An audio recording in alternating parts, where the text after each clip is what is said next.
Јас жените ги обожавам. Јас со жени многу имам односи, сега више немам. Таа особа доаѓаше кај мене час пат, нема дека да спие. Што предлагате на судот? Јас предлагам да бидам ослободен од ово обвинение. Тврдејќи дека ги обожава жените, 75-годишниот штипјанец Денис Асанов обвинет за убиството на 79-годишната Боријанка Николова. Денеска повторно негираше вина во завршните зборови пред Основниот суд во Штип.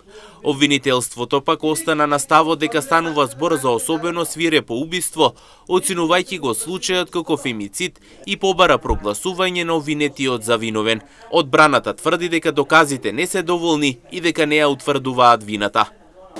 Јас не сум виновен и никогаш немам жена да утија или било што. Јас никогаш на жена не сум дигнал рак. Јас на 20 години живеам сам, со пријател. А со неја у кревето не сум истирал никогаш. Нема потреба жена да убием или за жена да ја мотицирам не. Може тоа да ви докажам со докази. Да ви донесам, може 100 жени да ви донесам. Ќе го потврдат моето добро дело. Според обвинението, убиството се случило во домот на обвинетиот, пошто телото на жртвата било расчленето и делумно сокриено. Дел од останките се уште не се пронајдени. Обдукцијата утврдила тешки повреди, вклучително искршени ребра и уштетување на градниот кош, најверојатно предизвикани од силен притисок. Во текот на целата постапка, Асанов првично ја признал вината, но подоцна ја повлекол изјавата, тврдејќи дека телото го пронашол и дека бил нападнат од непознати лица. Според сестрата на убиената Дона Огнанова, Боријанка е исчезната од празникот Вера, Надеж и Љубов, кој е при крајот на септември. Откако исчезнала, неколку дена не можеле да ја пронајдат, пошто братанецот на Дона Огнанова отишол кај обвинетиот да го праша каде е Боријанка, а обвинетиот Асанов рекол дека таа му украла пари, алишта и избегала. Затревожени, Дона и братанецот продолжиле да ја бараат Боријанка по роднини во Радовиш и Виница, но никој не можел да каже каде е.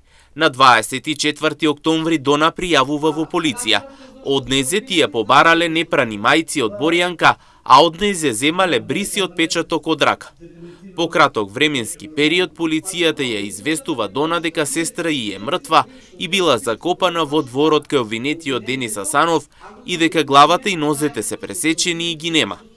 Трупот го однеле во Скопје, а потоа ја вратиле во лимен сандак без глава и нозе. Дона тврди дека таа и својата убиена сестра биле во добри односи, а обвинетиот Асанов не го знае и првпат го погледна во очите на судницата во претходните рочишта. Инаку пресудата се очекува да биде изречена на 28 април, следниот вторник од 14 часот.